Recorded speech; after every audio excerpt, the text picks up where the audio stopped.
दोस्तों, आज महावीर जयंती हमें साल गई। किस प्रकार से अगर आज इंडियन स्टॉक मार्केट चालू होता तो जिस प्रकार ट्रंप के घोषणा करते ही कि 90 दिनों के लिए टैरिफ को होल्ड किया जाता है, चाइना पर टैरिफ को बढ़ाकर 130% किया जाता है, इस घोषणा के बाद से ही सीधा अमेरिकन मार्केट 12 से 13% बढ़ा।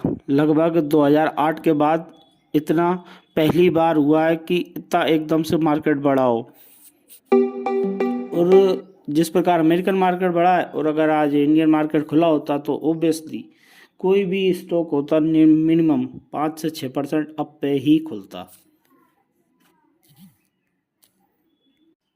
जानने वाली बात है, डोनाल्ड ट्रंप ने अपने अकाउंट पर रात पर लिखा लेट्स बॉय, देन उसके 1 घंटे बाद उन्होंने घोषणा कर दी कि चाइना को छोड़ के जिन्होंने भी हमारे टैरिफ के प्रति खिलाफ आवाज़ नहीं उठाई थी उन कंट्रियों को रिवॉर्ड दिया जाएगा, ऐसी उन्होंने घोषणा करी थी। तो उन्होंने रिवॉर्ड भी दिया और लगभग 90 दिनों के लिए टैरिफ होल्ड कर दिया। जिस प्रकार इंडिया पे 26% टैरिफ लगाया था, वियतनाम पे 34%, फ्रांस, जर्मनी वगैरह अन्य देशों जो भी सब टैरिफ लगाया था उसे कम करके मात्र 10% बेस लाइन पर ला के रख दिया, 10% टैरिफ कर दिया है।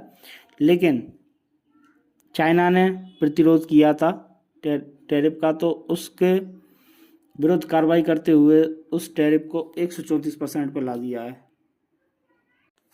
देखा जाए तो इस मूव के ज़रिए डोनाल्ड ट्रंप साहब ने चाइना को अमेरिकन मार्केट से लगभग बाहर का रास्ता दिखा दिया है कि कोई भी कंट्री का मतलब अमेरिकन सिटीजन किसी भी प्रकार से कोई भी जो सामान उन्हें 100 रुपये का मिल रहा था अब उसे 235 रुपये में तो कभी नहीं खरीदेंगे।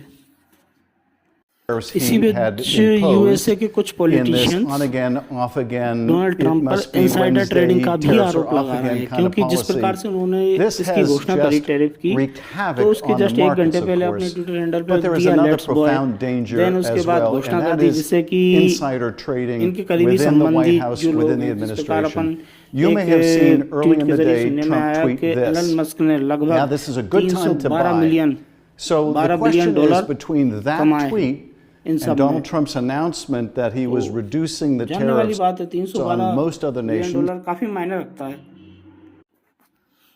अमेरिकी स्टॉक मार्केट से कई ऐसी खबरें आ रही हैं जिसमें लोगों ने कहा कि इस प्रकार की ट्रेडिंग नहीं होनी चाहिए। जिस प्रकार एक ट्रेड को सामने देखने में आया कि एक ने $1 मिलियन लगाए थे लगभग और उसने कमाए लगभग $8 मिलियन।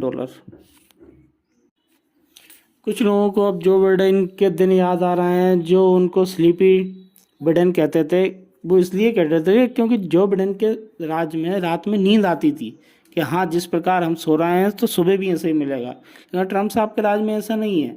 अगर अपन रात में सोते हैं तो सुबह कुछ नया ही देखने को मिलता है कि कब किस पे टैरिफ की घोषणा कब कर दें, कब किसी पे चढ़ाई कर दें, कोई भरोसा नहीं है। और आने वाले 4 साल इसी प्रकार का देखने को मिलेगा। इंडियंस अगर ये सोचे कि स्टॉक